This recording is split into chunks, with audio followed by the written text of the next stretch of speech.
I like to meet, pretty woman. I don't believe you, you're not the truth. No one could look as good as you. Le 8 mars, ce sera la 100e édition de la Journée de la femme. Et d'ailleurs, la Cour européenne de justice a frappé fort cette semaine en condamnant le sexisme des compagnies d'assurance qui appliquent des tarifs différents aux hommes et aux femmes. Un pas de plus vers l'égalité des sexes, même si ce dossier avance très lentement en Europe. Alors justement, où en sont les femmes en Europe? C'est le thème de cette édition. Nous allons notamment rencontrer Viviane Reding, qui est en charge du dossier de l'égalité des sexes ici à Bruxelles. Et souvenez-vous, c'est la commissaire européenne qui avait fermement remonté les bretelles de la France dans le dossier des Roms. Mais d'abord, passage en revue de l'essentiel de l'actu européenne de la semaine. Enda Kenny, le nouvel homme fort de l'Irlande, a bien entendu le message de ses électeurs. Il doit renégocier le plan d'aide qui met Dublin sous perfusion internationale. Ce prêt de 85 milliards d'euros est vécu comme une humiliation par les Irlandais qui veulent une réduction du taux d'intérêt. Bruxelles a besoin de 1 500 à 2 000 milliards d'euros pour investir dans les infrastructures de transport et de télécom. Comme ces fonds sont difficiles à trouver en période d'austérité budgétaire, la Commission compte lancer des emprunts européens à partir de 2014. Le Luxembourg est sorti de la liste des pays qui favorisent le financement du terrorisme. Les efforts du Grand-Duché pour la lutte contre la corruption et le blanchiment d'argent ont convaincu de sa bonne volonté. Le Luxembourg avait déjà réussi à se faire rayer de la liste des paradis fiscaux en 2009. L'Allemagne veut faire adopter un projet de taxe sur les transactions financières au sein de la zone euro lors de la prochaine réunion des ministres des Finances. La France compte proposer le même projet au G20. Les assureurs devront revoir leurs tarifs à partir de 2013 car ils ne pourront plus calculer les primes et prestations dans leurs contrats en fonction du sexe. Dans un arrêt rendu cette semaine, la Cour européenne de justice considère que la prise en compte du sexe de l'assuré en tant que facteur de risque constitue une discrimination.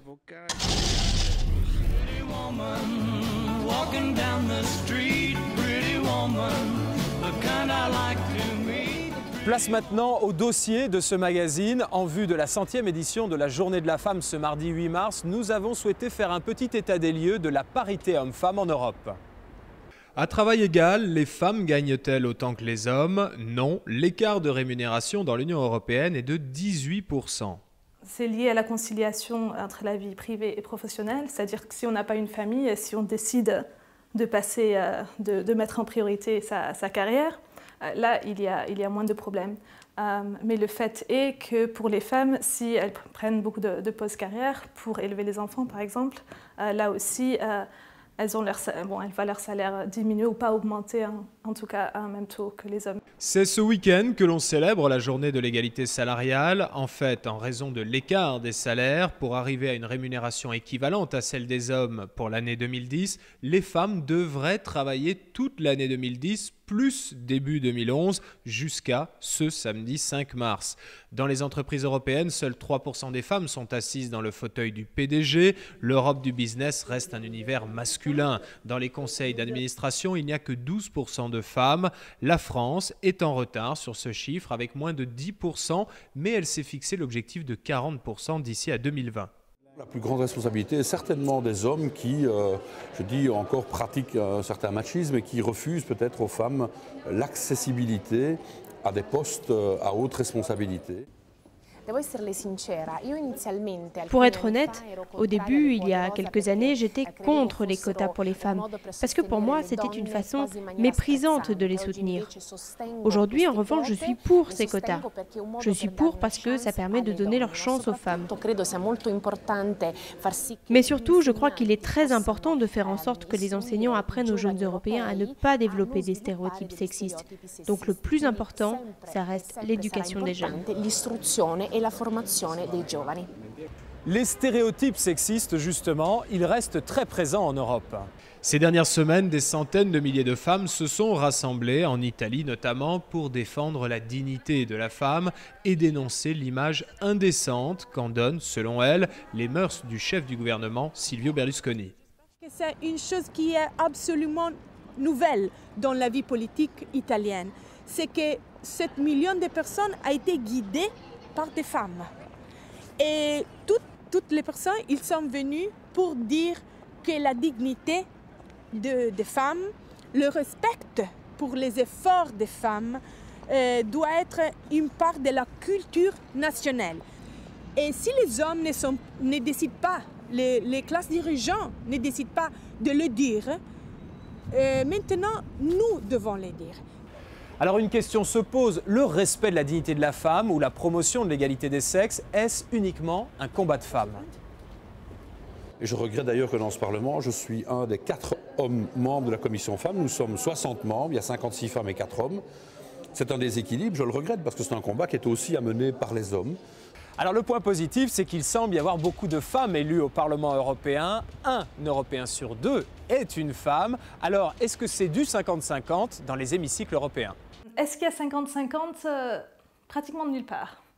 Au niveau européen, on est à 35% de femmes au sein du Parlement européen et 33% dans le collège des commissaires. Au niveau des parlements et gouvernements nationaux, on est quand même à 23%, ce qui n'est pas très élevé. Et là, pour nous, quand même, il y a un problème parce que c'est une question démocratique. Là encore, la France est en retard sur la moyenne européenne avec 18,5% à peine de femmes à l'Assemblée nationale. La France, qui n'apprécie guère de se faire malmener, et surtout lorsque c'est par une femme. Viviane Reding est la commissaire européenne à la justice, traitée de maîtresse d'école par certains ministres français lors du clash entre Paris et Bruxelles au sujet des Roms il y a quelques mois. La luxembourgeoise avait jugé l'attitude de la France de honteuse dans cette affaire. Une sortie qualifiée de dérapage inacceptable par la France. Si un homme en politique tape du poing sur la table, c'est viril. Il se défend. Mais si une femme tape du poing sur la table, là, elle est hystérique. Soyez le bienvenu. Merci. Viviane Reding, pourquoi aviez-vous ressenti le besoin de dire ça ? Eh bien, vous voyez, je rencontre ça souvent. En fait, les femmes sont des êtres humains très tranquilles en politique, parce qu'une femme hystérique n'arriverait jamais en politique. Mais les hommes s'excitent énormément. Alors, nous avons la mauvaise réputation et les hommes le font. C'est pour ça que je l'avais dit. Bon, en tout cas, la Cour européenne de justice, cette semaine, a rendu un arrêt historique. Vous l'avez qualifié d'historique sur l'égalité homme-femme, notamment en matière d'assurance, et a rendu ce principe absolu. Est-ce que c'est une vraie avancée ? C'est une avancée non pas à cause de l'assurance, c'est une avancée tout simplement à cause du principe. Pour la première fois, la Cour applique la Charte des droits fondamentaux, qui stipule l'égalité de traitement entre hommes et femmes. Et elle dit que cette égalité existe et il n'y a pas à y avoir des exceptions à cette règle générale. Mais, les assureurs ne sont pas contents. Hein. Les assureurs ne sont pas contentes, certains des assurés ne seront pas contents non plus, mais point de vue base, point de vue idée, point de vue valeur, la Cour a vraiment prôné une des valeurs fondamentales qui est celle de l'égalité. Alors je ne sais pas quel est le taux de représentation des femmes dans les conseils d'administration des grands groupes d'assurance, mais justement, les femmes dans les conseils d'administration, ça c'est un de vos chevaux de bataille. Vous menacez carrément les entreprises d'imposer des quotas. Mais écoutez, on a des quotas, 90% pour les hommes. Vous ne trouvez pas que c'est un peu injuste et déséquilibré?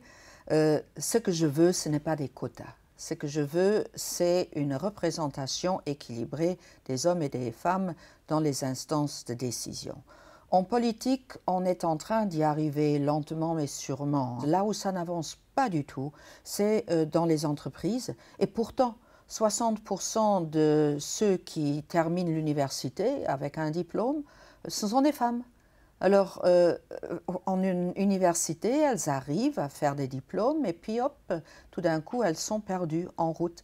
On ne les retrouve pas dans les entreprises. C'est une perte pour les entreprises. Pourquoi est-ce que c'est une perte ? Pourquoi est-ce que c'est une perte ? Est-ce que vous vous battez sur le principe ou bien est-ce que vous êtes convaincu que les femmes peuvent apporter quelque chose au monde de l'entreprise ? Eh bien, je ne voulais pas argumenter cela sous une note féministe. Je voulais un peu plus d'analyse scientifique en la matière. Alors j'ai retenu 3 études qui n'ont pas été faites par l'université mais par les entreprises elles-mêmes. Et qu'est-ce qu'elles disent? Les trois arrivent à la conclusion que les entreprises qui ont une représentation équilibrée dans leurs instances de direction entre hommes et femmes font de meilleurs résultats, font plus d'argent. Donc c'est dans l'intérêt même des entreprises d'employer plus de femmes qu'elles ne le font aujourd'hui. Plus d'argent ou différemment? C'est-à-dire Non, prennent moins de risques? Elles font de meilleurs résultats commerciaux. Les femmes amènent les entreprises à prendre moins de risques non calculés. On a dit dans le temps, et à raison à mon avis, s'il n'y avait pas eu Lehman Brothers, mais Lehman Sisters, eh bien, on n'aurait peut-être pas vu la même crise financière. C'est partiellement vrai parce que même les grandes banques arrivent à la conclusion que les femmes empêchent de faire des bêtises. Bon, Viviane Reding, est-ce que l'Europe est encore sexiste? L'Europe est encore très loin d'avoir obtenu la parité homme-femme. Il y a encore pas mal de discrimination entre les hommes et les femmes, non pas dans les textes de loi, mais dans les têtes. Donc les femmes ont besoin de travailler beaucoup plus et de s'imposer beaucoup plus pour arriver au même résultat. On parle souvent de ce plafond de verre qui les empêche de monter dans les entreprises. Eh bien, ce plafond de verre, malheureusement, existe encore.